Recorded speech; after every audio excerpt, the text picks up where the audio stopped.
Shalom. Selamat sore Bapak Ibu kasih Tuhan.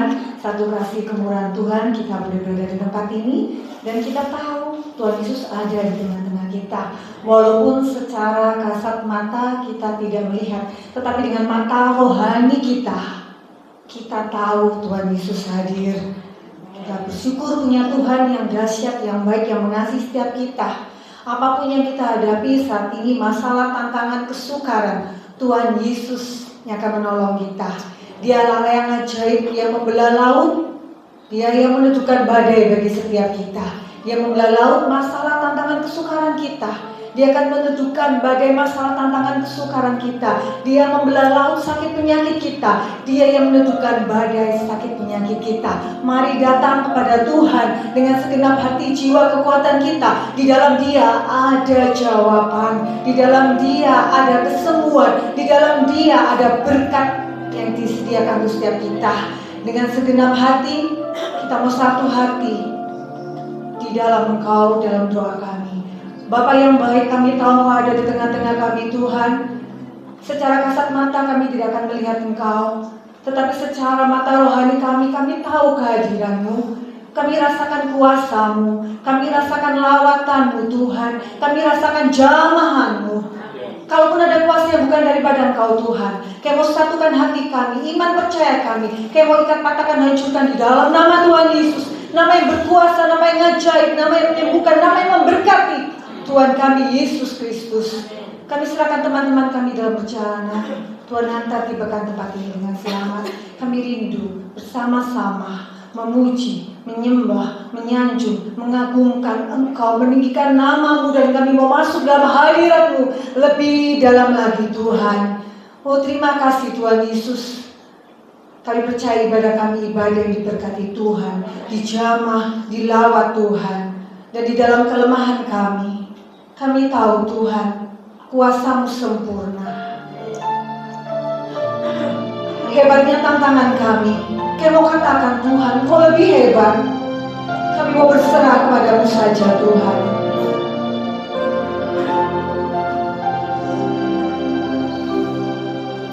Di dalam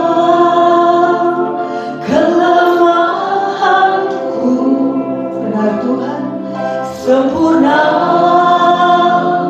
kuasa-Mu. Amin. Hebatnya tantanganku, lebih hebat Tuhanku. Ku berserah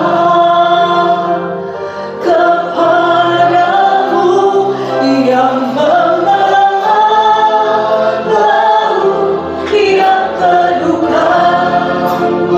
Hanya Kau saja yang sanggup Tuhan. Kuasa-Mu jauh lebih besar dari segala masalah tantangan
buat kehadiran-Mu Tuhan.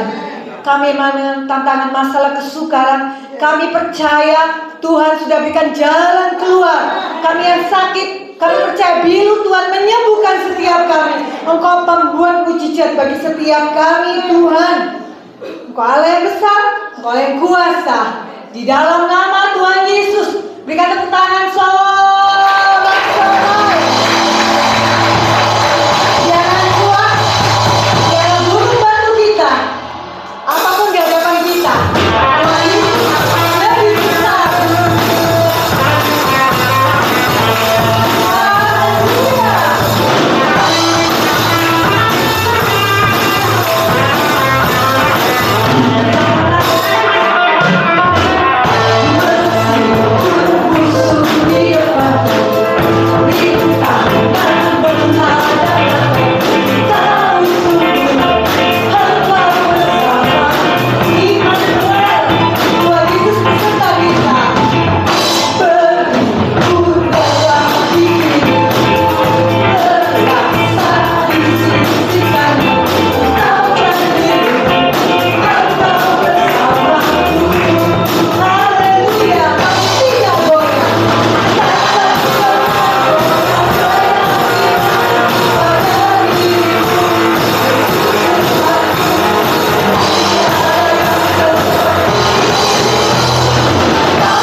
menyembah Dia. Haleluya.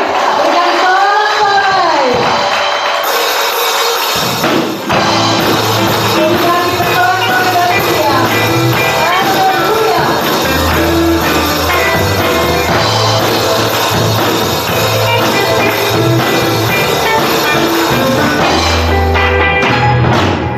Dari utara ke selatan dengan yang bagi Tuhan Yesus.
firman Tuhan.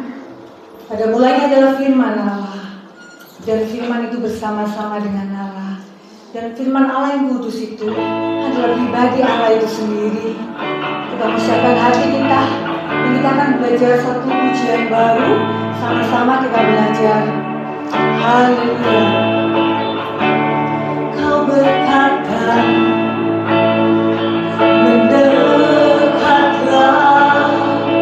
ku kan datang kepadamu. Kau berkata,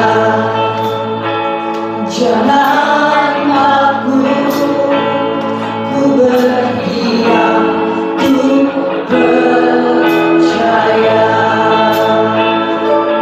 Biarlah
percaya pada mujizat yang terjadi saat ini Tuhan, karena Engkau ada bersama dengan kami.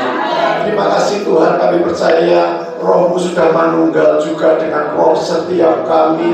Pengurapan Tuhan yang luar biasa, yang maha luas, yang maha tinggi, itu ada pada setiap kami, sehingga kami boleh menerima kebenaran firman Tuhan dengan hikmat-Mu Tuhan, sehingga kami boleh menangkap apa yang menjadi isi hati Tuhan, sehingga kami boleh mengerti apa kebenaran firman-Mu, kami boleh mengimani, kami boleh mempercayai dan melakukannya di dalam kehidupan kami sehari-hari, sehingga setiap hari kami Tuhan menikmati mujizat demi mujizat yang sudah Tuhan siapkan bagi setiap kami. Terima kasih Tuhan atas hamba-Mu yang terbatas. Tuhan tolong, Tuhan kuasai, sehingga apa yang hamba sampaikan benar-benar datang daripada Tuhan dan boleh menjadi berkat bagi setiap kami yang mendengarkan saat ini.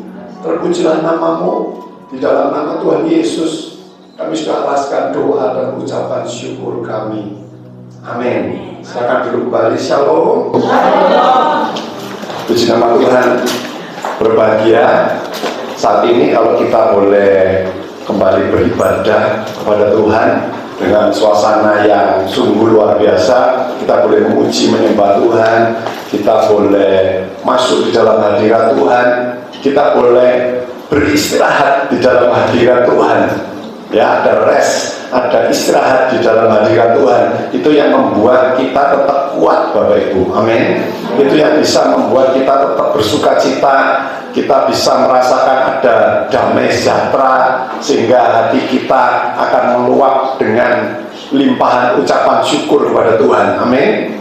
Bapak Ibu, ada yang males untuk bersyukur sama Tuhan? Saya kira tidak ada. Setiap kali kita mengingat kebaikan Tuhan, setiap kali itu juga kita ingin selalu mengucap syukur pada Tuhan, karena kita tahu Tuhan itu luar biasa. Tuhan itu selalu menyiapkan berkat-Nya bagi setiap kita, apapun musim hidup Bapak Ibu, begitu ya. Tuhan selalu menyiapkan berkat-Nya, bahkan berkat yang selalu diganti sama Tuhan, dan gantinya itu bukan berkat yang semakin turun, tetapi berkat yang semakin dahsyat, berkat yang semakin luar biasa. Ini kita harus imani, Bapak Ibu, kita harus percayai, dan itu juga sesuai dengan kebenaran firman Tuhan. Saya beri judul pengganti mana. Mana ini sebelumnya bangsa Israel menerima mujizat Tuhan berupa roti dari surga, dikatakan seperti itu, yang dinamakan mana. Ini adalah berkat Tuhan, Bapak Ibu. Tetapi ternyata mana ini pada saatnya, pada satu waktu tertentu itu diganti oleh Tuhan. Dan kita mau lihat penggantiannya itu bukan pengganti yang lebih kecil atau lebih tidak dahsyat begitu, atau yang lebih ya ecek-ecek begitu, pokok asal diberkati. Tidak. Tetapi bangsa Israel menerima berkat yang lebih dahsyat lagi dari sekedar mana. Kalau kita lihat mana saja, kita lihat ceritanya, lihat pemeliharaan Tuhan atas bangsa Israel, ini adalah sesuatu yang dahsyat, turun langsung dari langit, Bapak Ibu. Setiap hari, nanti pada hari sekian dikasih double porsi, karena besoknya libur dulu, tapi setelah hari ketiga lagi mendapat sesuatu lagi, dan itu selalu dicukupi, Bapak Ibu, bangsa Israel. Tetapi kalau kita lihat satu titik mana itu berhenti. Nah, ini yang kita mau pelajari. Nah, kalau berhenti, apakah berkat Tuhan itu terus berhenti? Ternyata tidak. Ternyata Tuhan mengganti dengan berkat yang lebih dahsyat lagi. Bapak Ibu bisa lihat dalam Yosua pasal yang kelima, mulai ayat yang ke-10, Bapak Ibu. Dikatakan, sementara berkemah di Gilgal, orang Israel itu merayakan Paskah pada hari yang ke-14 bulan itu, pada waktu petang di daratan Yeriko. Lalu pada hari sesudah Paskah, mereka makan hasil negeri itu, yakni roti yang tidak beragi dan berti gandum pada hari itu juga. Jadi ini hari terakhirnya bangsa Israel makan mana tadi, bertik gandum tidak berakhir, katakan gitu. Lalu berhentilah mana itu. Jadi itu hari terakhir, Bapak Ibu bisa bayangkan gitu ya, setiap hari sekian tahun terima berkat Tuhan, terus terima mujizat Tuhan setiap hari, Bapak Ibu. Tapi pada satu hari tertentu di ayat yang ke-12 berhenti berkat Tuhan itu, mujizat Tuhan itu ternyata berhenti. Pada keesokan harinya, besoknya Bapak Ibu, setelah mereka makan hasil negeri itu, jadi orang Israel tidak beroleh mana lagi, tetapi dalam tahun itu mereka makan yang dihasilkan tanah Kanaan. Sampai ayat yang ke-12 saja dulu. Nah, saat ini saya ceritakan Bapak Ibu, saat mana itu berhenti turun dari langit, besoknya mereka langsung terima berkat Tuhan yang lain. Dikatakan makan hasil dari negeri itu. Ternyata bangsa Israel tidak menunggu. Mereka makan dari hasil negeri itu tidak menunggu mungkin seminggu lagi. Mereka harus berdoa dulu, mereka harus begini dulu. Enggak, tapi langsung diganti pada hari berikutnya. Jadi tetap bisa saya katakan berkat Tuhan itu nyambung. Amin Bapak Ibu. Bapak Ibu setuju dengan saya?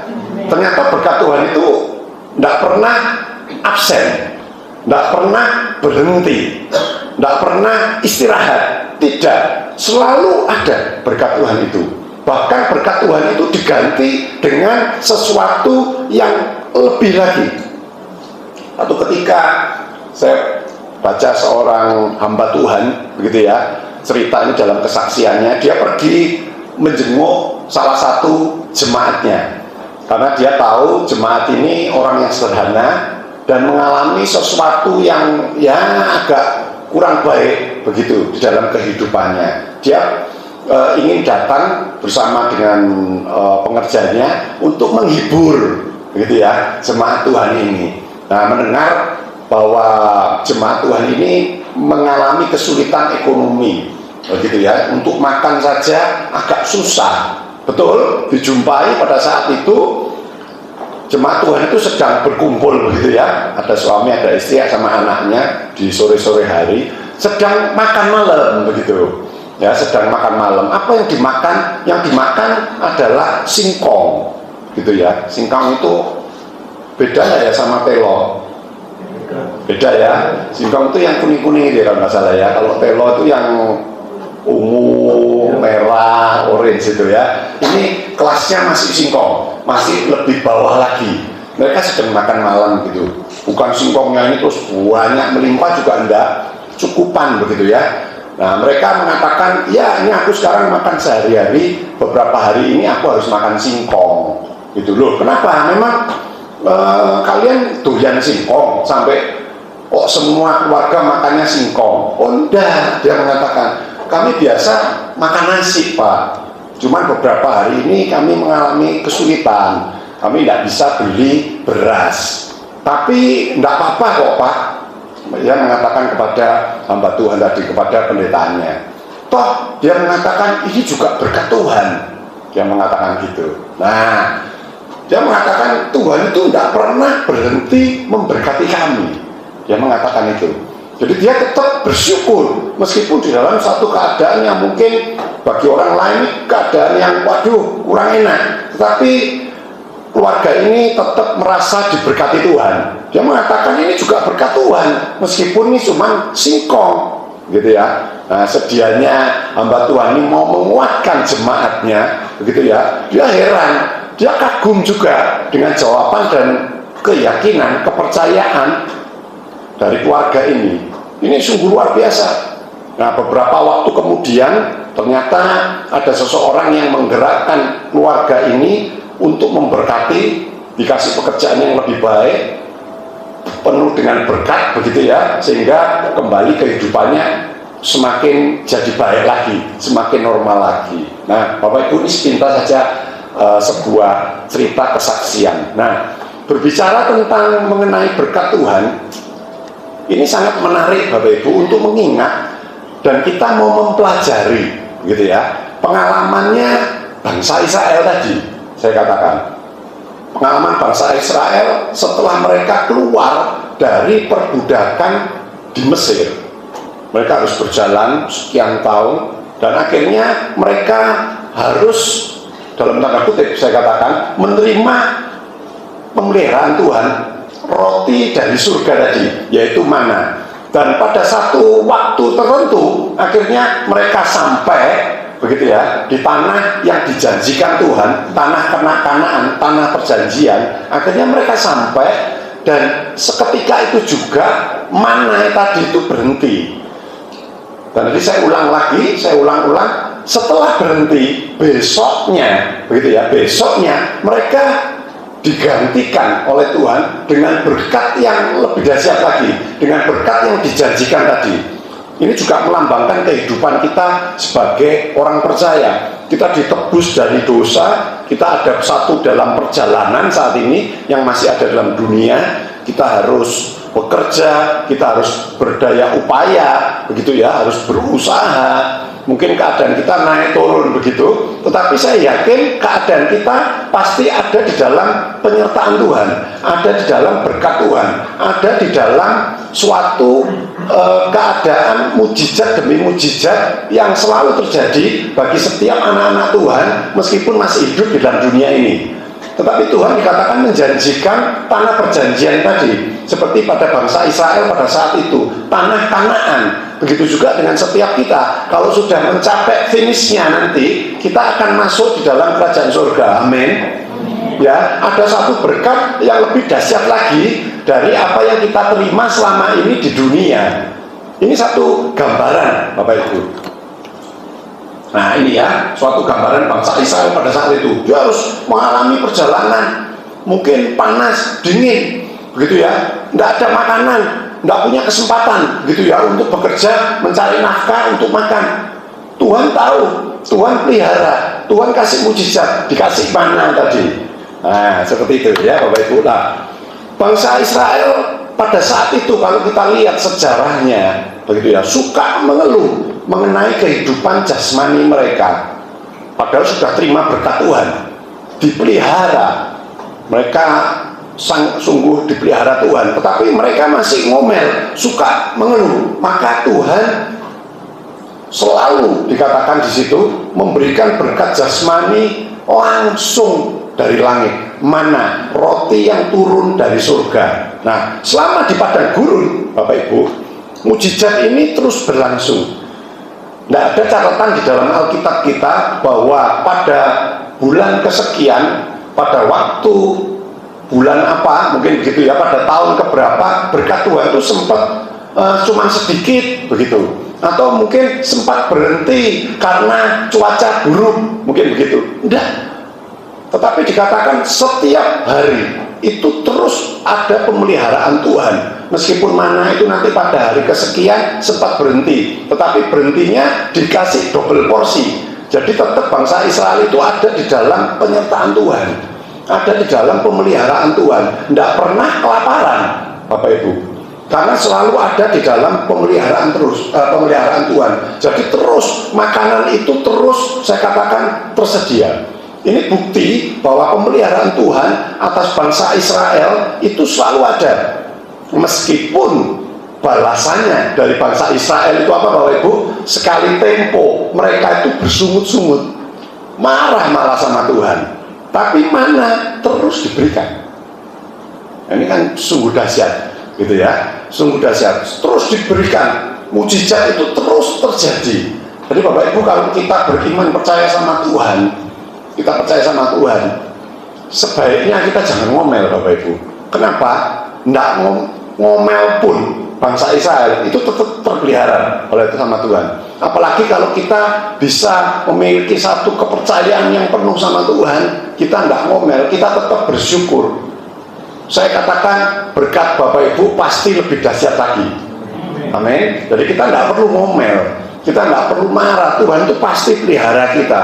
Nah, setelah mereka tiba di Kanaan, barulah Yosua pasal yang 5 tadi dicatat, manna itu berhenti seketika turun dari langit. Nah, dalam Yosua pasal yang 5 tadi itu menjelaskan setelah mana itu tidak turun dari langit lagi, keesokan harinya dikatakan langsung seketika, Bapak Ibu. Hari ini ada, mungkin mana ini dimakan pagi, siang, sore sampai malam, mereka kenyang, mereka tidur, besoknya bangun matanya terbuka, berkatnya sudah berbeda. Ada berkat yang lebih lagi. Keesokan harinya mereka makan hasil dari negeri itu. Saya katakan ada suatu berkat yang baru, ya, gitu ya. Dikatakan berhentilah mana itu pada keesokan harinya setelah mereka makan hasil dari negeri itu. Jadi orang Israel tidak boleh mana lagi, tetapi dalam tahun itu mereka makan yang dihasilkan tanah Kanaan. Jadi ada satu berkat yang lebih lagi, saya katakan.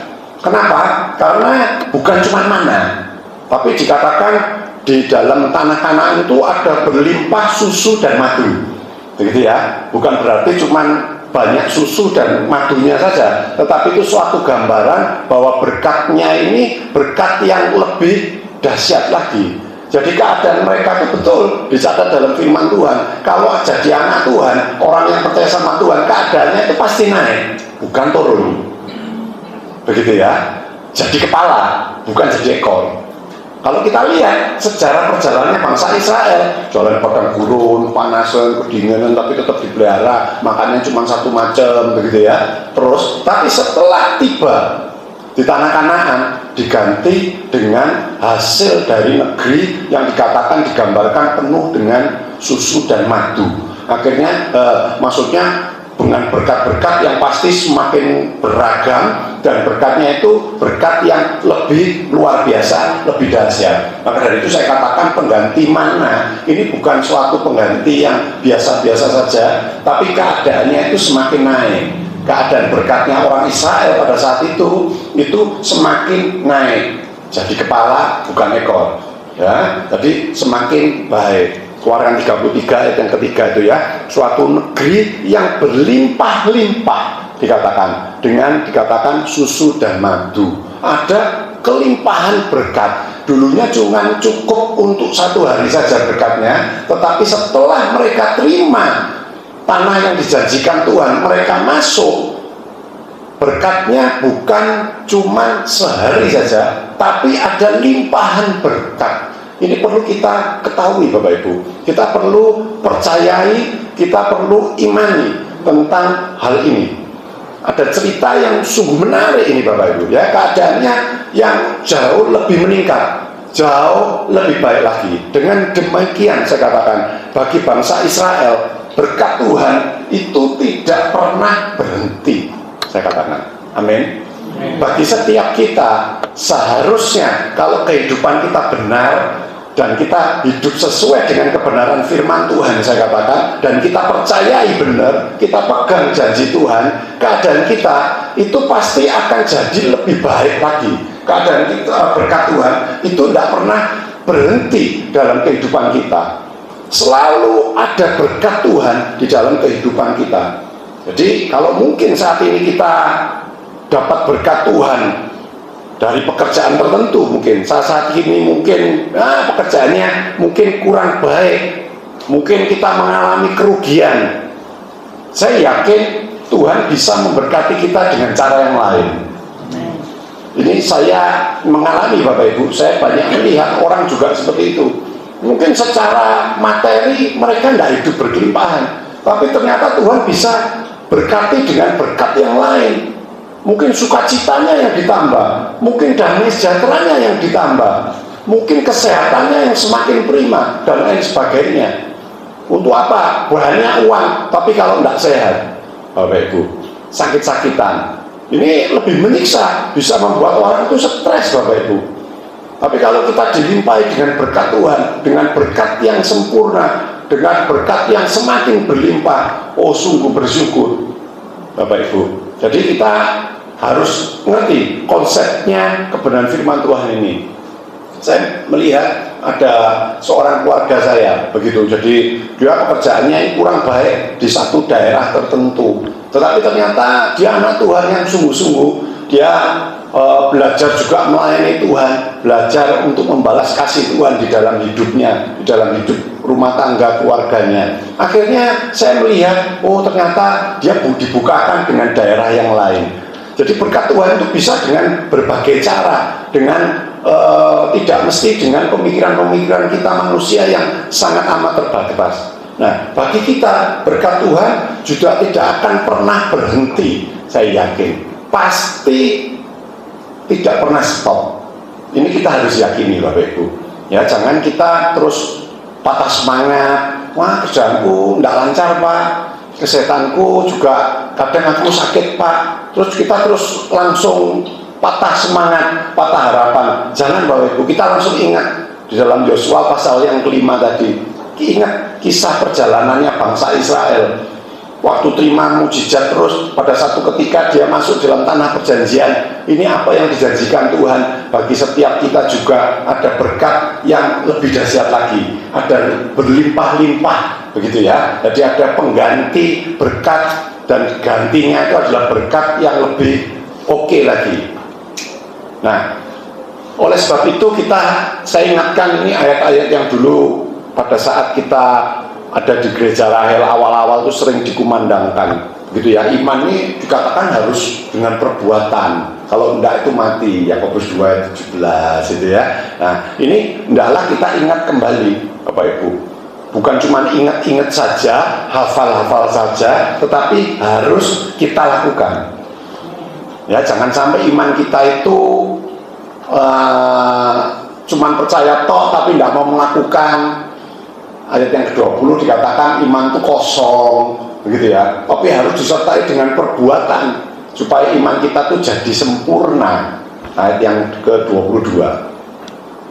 Ya, ini ayat-ayat yang sudah jadi hafalan kita lah, seperti itu. Tapi bukan saya berharap kita juga cuma menghafal saja, tapi mau mempraktekkan. Firman Tuhan itu harus dipraktekkan, Bapak Ibu. Meskipun mungkin kita gulung kuming begitu ya di dalam mempraktekannya, tapi ayo berusaha, Bapak Ibu. Kita berusaha untuk melakukan kebenaran firman Tuhan, dan saya yakin kalau kita lakukan, kita ngerti, kita pelajari, dan kita praktekkan dalam kehidupan kita, saya yakin firman Tuhan itu bisa jadi kenyataan. Janji Tuhan itu bisa jadi kenyataan di dalam kehidupan kita bersama. Amin. Ya. Nah, selain beriman, saya katakan, selain percaya, apa yang harus tetap kita lakukan, Bapak Ibu? Yang pertama, kita harus bersyukur. Beberapa waktu ini saya selalu diingatkan Tuhan gitu ya, untuk mengingatkan jemaat Tuhan, untuk supaya kita ini tetap bersyukur. Bersyukur di dalam keadaan yang baik itu sungguh sangat amat mudah, saya katakan. Tapi bersyukur dalam mungkin Tuhan izinkan kita melalui keadaan ya seperti di padang gurun, kadang dingin, kadang panas, begitu ya. Keadaan kita mungkin kurang baik dan lain sebagainya. Apakah kita tetap bisa bersyukur? Nah, ini menjadi pertanyaan. Bersyukur ini saya katakan di dalam bahasa aslinya, gitu ya. Ini sama dengan memproklamasikan, begitu ya, memproklamasikan kita bahwa Tuhan itu menyatakan sesuatu yang baik dalam hidup kita. Ini namanya bersyukur. Jadi kalau saya bersyukur, wah ini misalnya dalam Bapak Ibu melihat keadaan saya kurang baik, terus saya, aduh tapi puji Tuhan tidak apa-apa, aku tetap dibela Tuhan. Nah itu sama dengan saya itu menyatakan sesuatu gitu ya tentang Tuhan di dalam hidup kita. Ini artinya proklamasi. Nah ini proklamer gitu ya. Proklamer ini pemberitahuan ke publik, dalam tanda kutip dipamerkan. Tuhan kita ini dipamerkan, tapi bukan dalam arti yang negatif Bapak Ibu, tapi dalam arti yang positif, supaya orang itu pada saat kita pameri gitu ya, kita pameri apa yang sudah Tuhan lakukan dalam kehidupan kita, orang itu dikuatkan, orang itu juga ingin bersyukur juga, ingin ikut Tuhan lebih sungguh-sungguh lagi. Ya, yang mungkin dulunya orang yang kita pameri Tuhan itu tidak setia sama Tuhan, kecewa sama Tuhan, setelah kita proklamasikan Tuhan di dalam kehidupan kita, apa yang sudah dilakukan Tuhan dalam kehidupan kita, kita berharap mereka itu kembali sama Tuhan, semakin sungguh-sungguh. Jadi seperti kita juga, mereka juga bisa bersyukur, gitu ya. Namanya bersyukur itu pasti ada sesuatu keadaan yang baik di dalam diri seseorang, nggak mungkin tidak seperti itu ya. Nah, jadi pengumuman, pemberitahuan ke orang lain, pemberitahuan ke publik. Jadi bersyukur ini sama dengan proklamasi, sama dengan memberitahukan kepada publik. Mungkin bahasa kerennya kita publikasikan, gitu ya. Karena kenapa? Tuhan itu pasti menyediakan berkat-berkatnya bagi kita, ya, sehingga kita ini bersyukur. Betul loh? Kalau kita ini bersyukur kan karena kita ini percaya, kita yakin bahwa Tuhan itu pasti menyediakan berkat bagi aku. Mungkin aku, Tuhan izinkan rugi, begitu ya, tapi tidak mungkin rugi serugi-ruginya, tidak mungkin. Pasti Tuhan akan siapkan satu berkat lagi bagi aku, sehingga aku ini bersyukur. Nah, begitu ya. Mungkin tidak berlebihan Bapak Ibu, seperti mana tadi, cukup sehari saja. Kadang dapat mana untuk 2 hari, dalam firman Tuhan kan seperti itu. Tapi itu tahunan, lama. Mungkin Tuhan izinkan di dalam kehidupan kita berkatnya ya cuma segitu saja takarannya, tidak apa-apa, asal tetap dikasih. Betul loh Ibu, kan itu aja kuncinya. Jangan terus kita mintanya selalu berlimpahan, berkelebihan. Mungkin belum waktunya, kita belum waktunya di tanah perbatasan Kanaan, tidak Bapak Ibu. Tapi kalau sudah di waktunya nanti, saya yakin janji Tuhan itu ya dan amin, kita masih dikasih sesuatu yang berlimpah dikatakan. Tapi mungkin saat ini cuma 1 hari saja, tidak apa-apa, tapi tetap pasti Tuhan itu menyediakan berkat-berkatnya. Ya, tidak mungkin orang percaya itu meminta-minta. Itu janji firman Tuhan Bapak Ibu. Tidak, minim cukup. Seperti mana tadi, minim cukup. Tidak dibiarkan loh orang Israel itu masih dalam bahasa kita mungkin keleleran di padang gurun. Terus mereka ngemis, bicara, mereka meminta-minta kepada bangsa lain untuk tidak bisa makan, tidak bisa minum, tidak punya bekal. Sampai sepatu aja diceritakan dipelihara sama Tuhan, gitu ya. Kaki mereka aja sampai perhatiannya Tuhan itu sampai sebegitunya. Bukan cuma untuk urusan jasmani saja, makanan minuman, tapi sampai detail pun mereka itu dipelihara. Apalagi kita Bapak Ibu, kita yang orang yang mengerti firman Tuhan dan percaya sama Tuhan, pasti dipelihara. Nah, Tuhan juga pasti menyatakan bahwa kuasanya itu tetap berlaku, dinyatakan dan pasti terjadi dalam kehidupan kita. Nah, bersyukur itu mengandung makna-makna tadi Bapak Ibu ya. Jadi bersyukur karena percaya Tuhan pasti menyediakan, Tuhan pasti menyatakan kuasanya nanti kepada aku. Terus ini dinyatakan dalam kehidupanku, tapi nanti pemulihan itu yang lebih dahsyat itu pasti terjadi. Nah, itu tanda kita bersyukur. Oleh sebab itu kita mau tetap percaya, kita mau tetap bersyukur dalam segala keadaan, karena itulah kunci mujizat Tuhan. Jadi kalau kita tidak pernah dalam tanda kutip merasa mereka terima mujizat, Pak, aku kok gak pernah terima ya, aku gak pernah merasa. Cek Bapak Ibu, apakah kita ini sudah pernah bersyukur sama Tuhan? Ingat, bersyukur itu tidak cuma terus umi-umi bersyukur, enggak. Ternyata bersyukur dalam bahasa aslinya itu memproklamasikan, menyatakan kepada orang lain, kepada kalayak ramai, dipublikasikan supaya orang itu tahu bahwa Tuhan itu memelihara kita. Nah, ini praktek Bapak Ibu, kita mau bersyukur ya. Nanti saya kasih bukti Bapak Ibu di dalam Lazarus ini, Yohanes pasal yang ke-11. Bapak Ibu ingatlah mesti tentang peristiwanya Lazarus di ayat yang ke-17 itu ya, dikatakan Lazarus ini sudah mati berapa hari? 4 hari ada di kuburan, tetapi mujizat Tuhan itu berlaku Bapak Ibu atas diri orang yang mengasihi Tuhan. yang dikasihi Tuhan, dan saya yakin setiap kita ini mengasihi dan dikasihi Tuhan. Ya, kita tidak ada bedanya dengan Lazarus, begitu. Ya, urusan kasih mengasihinya maksud saya. Ya, nah ini orang yang sudah mati 4 hari, suatu hal yang mustahil saya katakan untuk bisa hidup kembali. Lazarus ini bukan orang yang mati suri, Bapak Ibu, orang yang semaput begitu, enggak. Saya punya beberapa pengalaman, Bapak Ibu, mendampingi orang yang sudah meninggal, gitu ya. Jadi saya tahu SOP-nya ya di rumah sakit tentunya. Jadi orang itu dinyatakan meninggal itu setelah minim itu 2 jam. Saya pernah sempat tanya, loh kenapa kok harus 2 jam? Cepetan lah buat surat keterangan orang ini sudah meninggal. Nggak bisa, Pak, karena kita harus tahu betul-betul kalau 2 jam itu kita bisa menyatakan bahwa orang ini benar-benar meninggal. Loh sudah nggak nafas loh. Iya, orang nggak nafas beberapa menit kan sudah meninggal. Ini pembicaraan di dalam pemikiran saya juga nggak berani bantah Bapak Ibu sama perawat di sana. Cuman saya cari tahu kenapa ya kok sampai 2 jam begitu.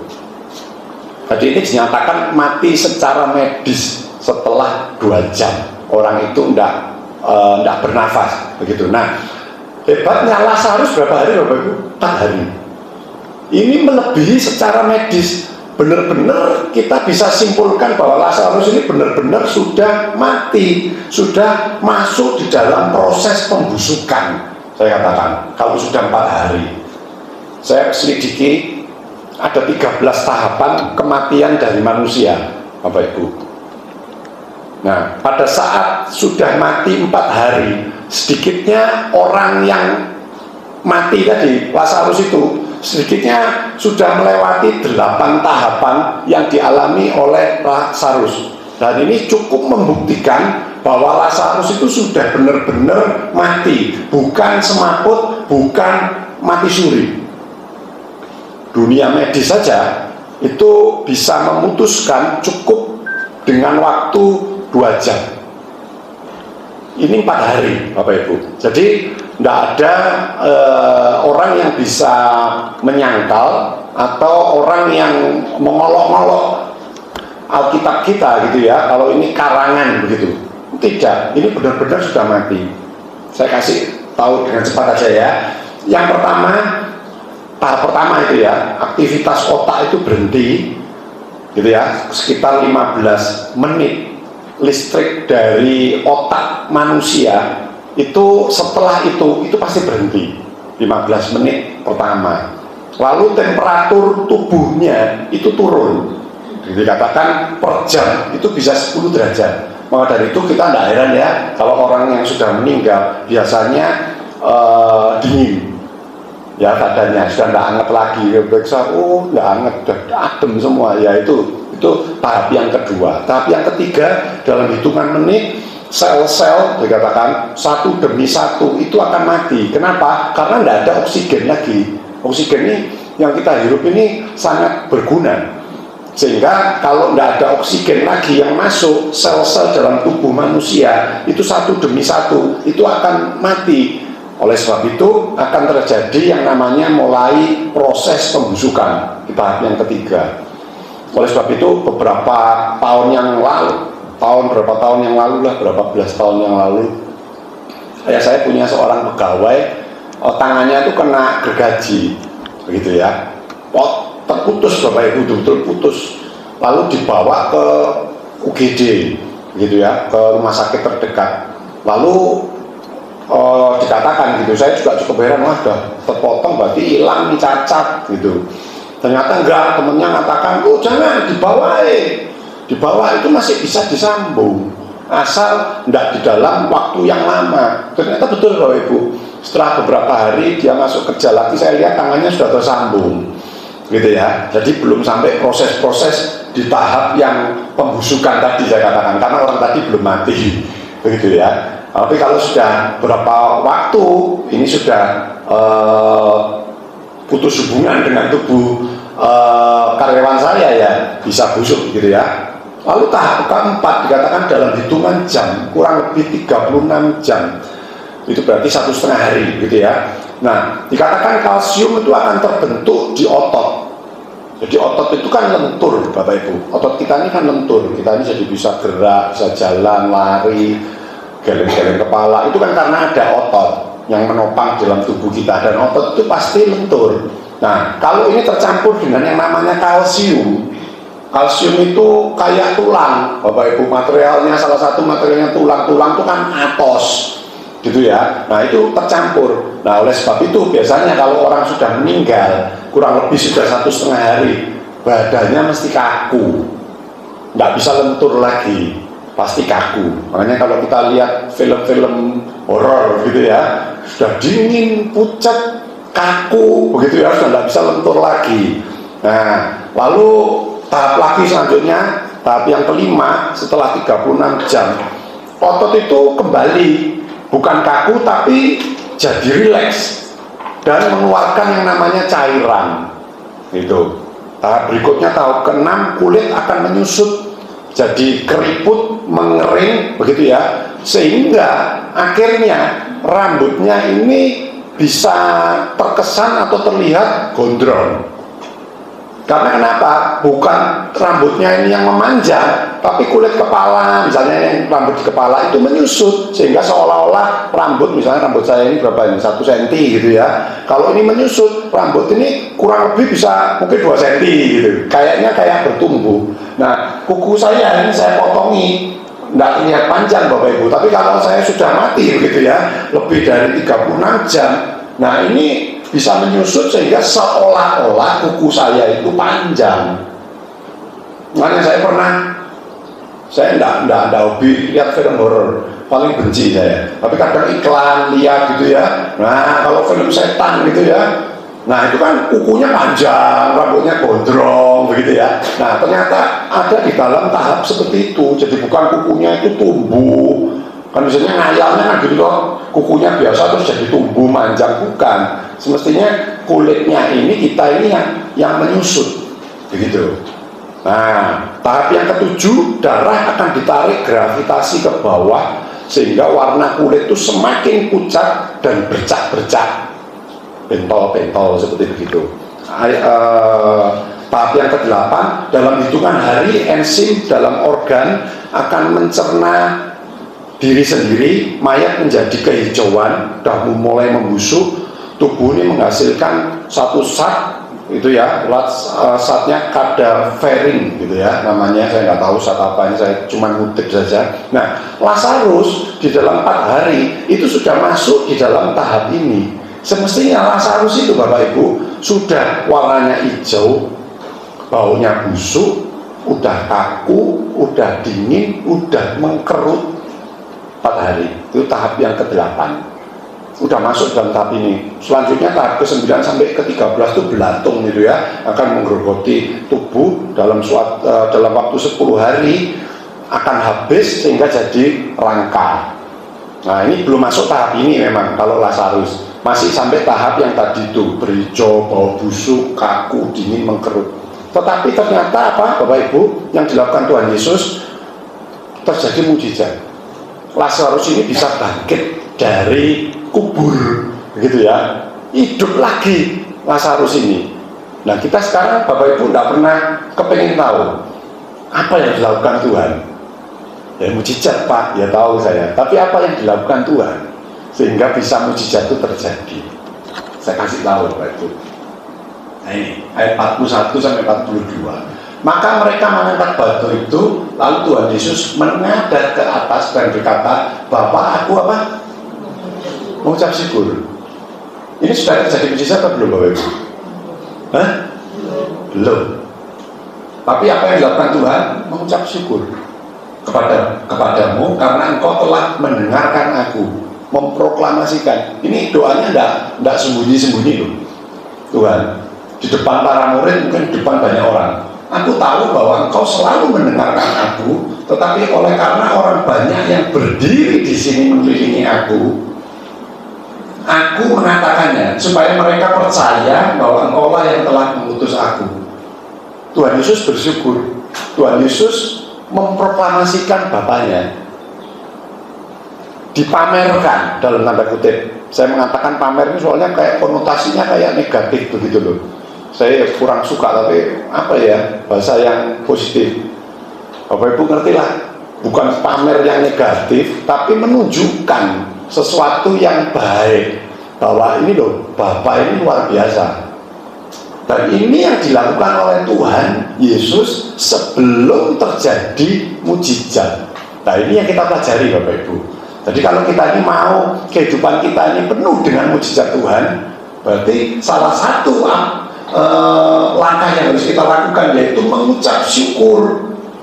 Dan mengucap syukur dalam bahasa aslinya proklamer tadi itu memproklamasikan. Begitu ya, mengucap syukur ini sama dengan memproklamasikan, memberitahukan ke publik bahwa Tuhan ini memelihara aku, Tuhan pasti memelihara aku, Tuhan pasti juga akan memberikan satu hal yang lebih baik lagi dalam kehidupanku di kemudian hari. Nah, seperti itu Bapak Ibu ya.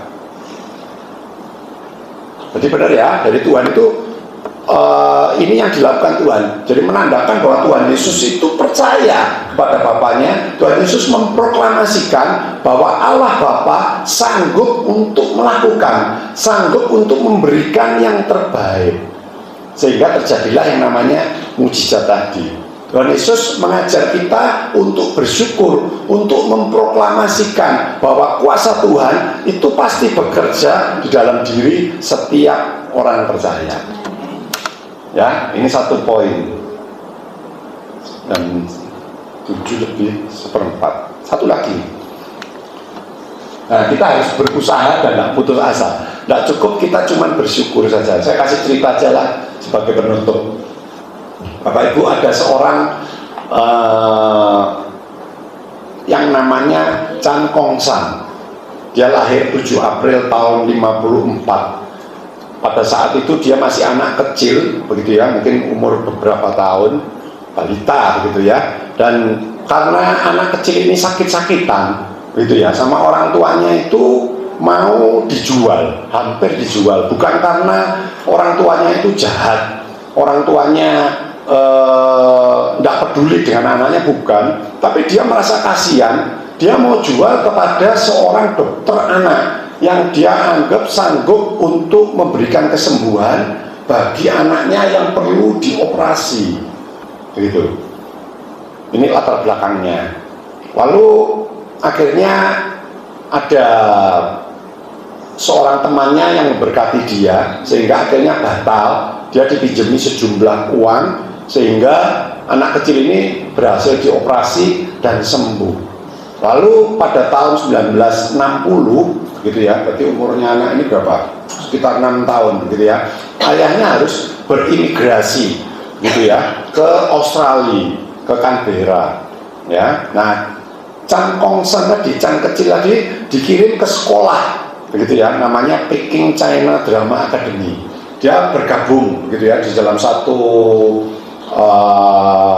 apa ya, kalau sekolah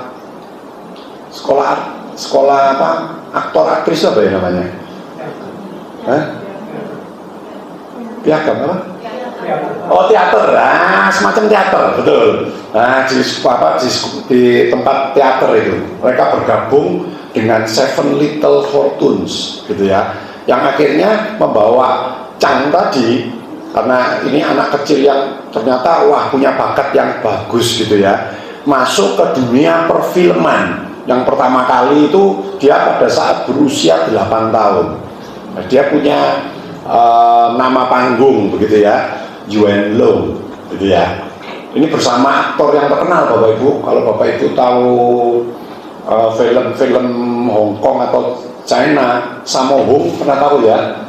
Ya, Sammo jago silat, gitu ya, jago bela diri. Nah, ini mereka juga bergabung dengan aktor Sammo Hung tadi. Lalu setelah lulus di usia 17 tahun, mereka si Chan kecil ini juga jadi stuntman, karena dia juga pinter bela diri ternyata, karena kumpul terus sama Om Sammo Hung tadi, begitu ya. Mereka akhirnya jadi stuntman-nya, pasti Bapak Ibu kalau saya sebutkan pasti tahu, namanya Bruce Lee. Nah ini dia jadi stuntman-nya, bukan jadi Bruce Lee-nya. Ini bukan Bruce Lee Bapak Ibu, ini namanya Chan Kong San tadi itu. Ya, jadi dia jadi stuntman-nya. Lalu Bruce Lee kan kita tahu umurnya tidak panjang. Ya, Bruce Lee akhirnya meninggal. Lalu dia dapat peran pengganti, begitu ya, peran penggantinya si Bruce Lee tadi. Tetapi dikatakan gagal anak ini. Karena kenapa? Tidak bisa niru.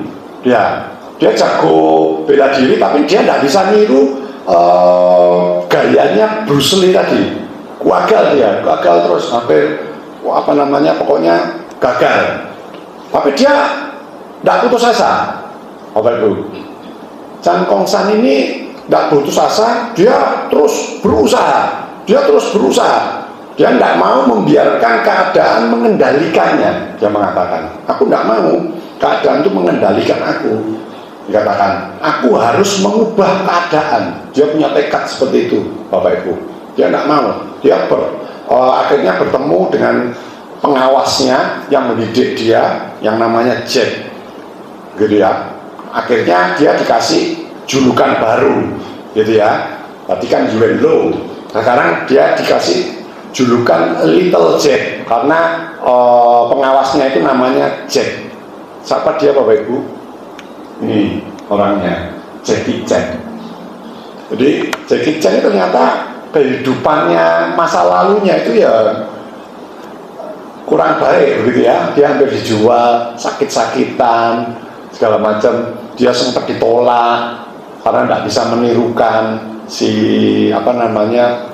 Bruce Lee tadi, segala macam. Tapi dia akhirnya berusaha dengan gayanya sendiri, karena dia nggak bisa menirukan tadi itu. Dia akhirnya ada satu gaya yang baru di dalam dunia perfilman pada saat itu. Mulai awal terciptanya adalah si Jackie Chan tadi, yaitu kombinasi dari komedi dan bela diri. Kalau Bapak Ibu yang pernah lihat filmnya Jackie Chan, biasanya itu selalu ada guyonannya, betul ya? Tapi kalau Jet Li ataupun yang lain itu mesti serius. Nah, ini disuruh serius kayaknya Jackie Chan itu kurang bisa, begitu ya. Lalu dia mengombinasikan komedi dan bela diri tadi. Lalu 2 tahun kemudian Jackie Chan ini menjadi aktor dengan bayaran yang tertinggi di Asia pada saat itu.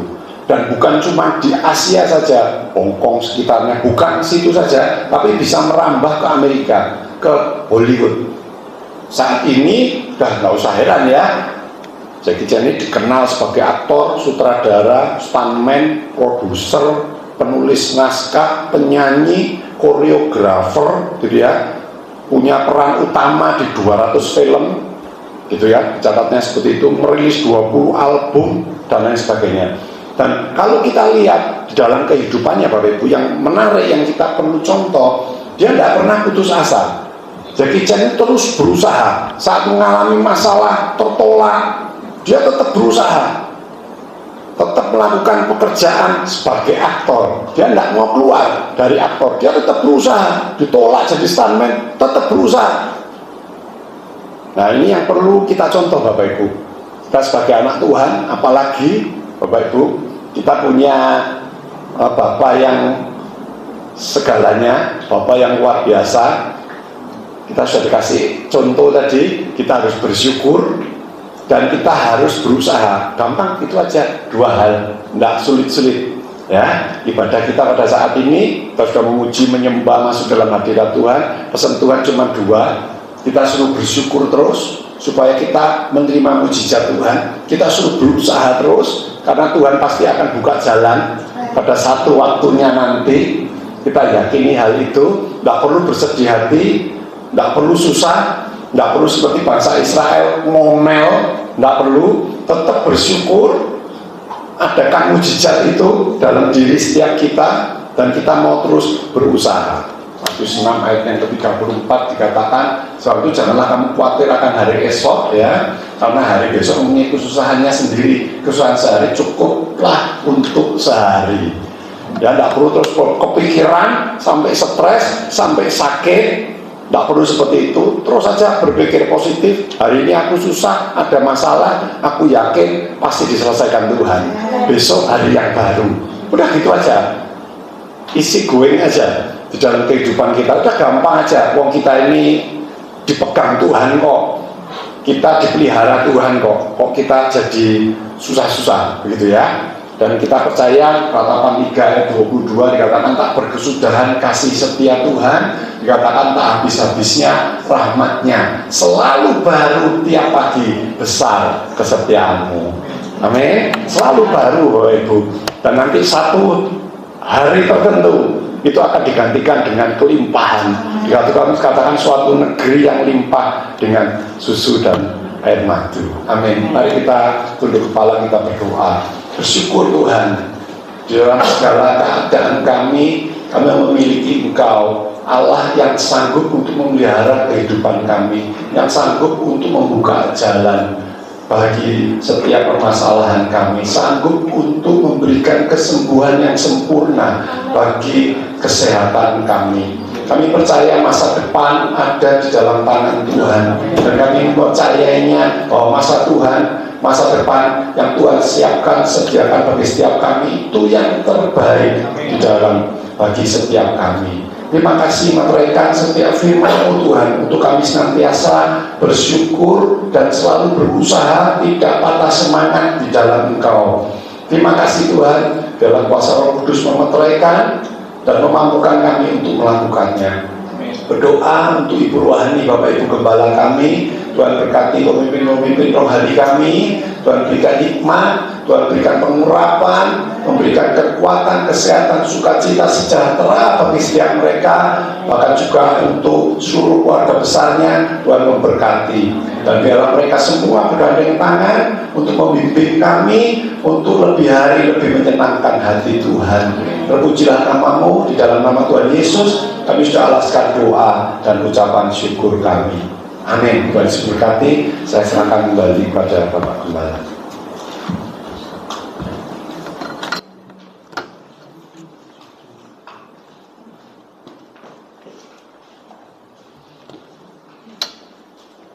Ya, silakan Pak Mimbar.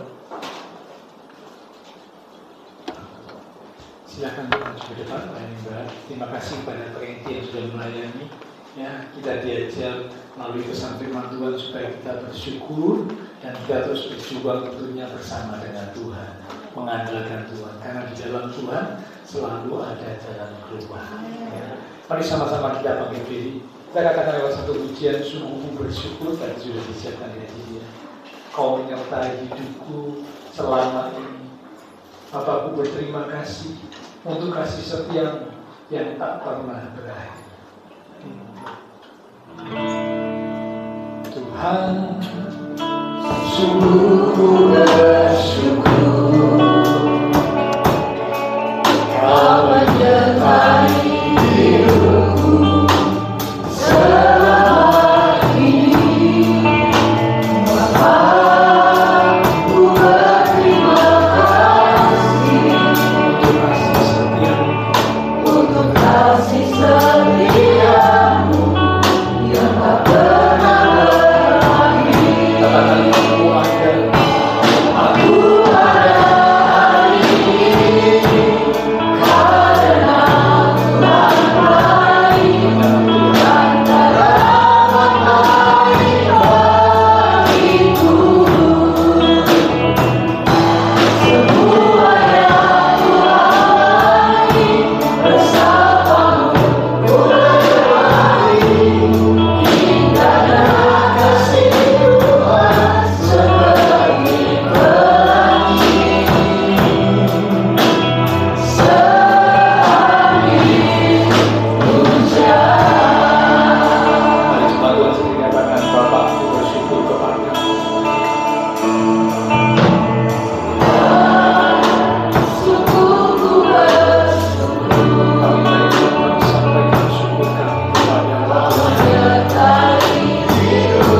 pernyataan syukur kami kepadamu Tuhan. Kami nyatakan, kami proklamasikan bahwa Engkau Bapa yang baik. Engkau selalu menyediakan yang terbaik buat kami. Kasih setiamu tak pernah berkesudahan. Karena itu bersama dengan Tuhan kami akan lewati semua. Kami berjuang, kami tidak putus asa karena kami punya Tuhan yang luar biasa. Engkau adalah jalan, Engkau sanggup membuka jalan, Engkau sanggup memberikan jalan. Di saat tiada jalan, laut pun bisa dibelah karena Tuhan dahsyat dan luar biasa. Terima kasih Tuhan, kami percaya semua kami yang hadir diberkati Tuhan. Hamba berdoa untuk setiap jemaat GPI Rahel, Tuhan berkati, iman rohani diberkati, keluarga rumah tangga diberkati, usaha pekerjaan diberkati, studi sekolah diberkati, kesehatan kami diberkati, bahkan masa depan kami ada di dalam tangan Tuhan. Kami berdoa untuk rekan-rekan sepelayanan yang sudah melayani, hamba-Mu Bapak Kennedy yang sudah menyampaikan pesan kebenaran firman, persembahan yang dipersembahkan, apapun yang dilakukan setiap umat Tuhan, karena mengasihi Tuhan, Allah sumber segala berkat akan memberkati kembali dan terus memakai kehidupan kami untuk kami boleh lebih lagi berkarya bagi Tuhan untuk kemuliaan Tuhan.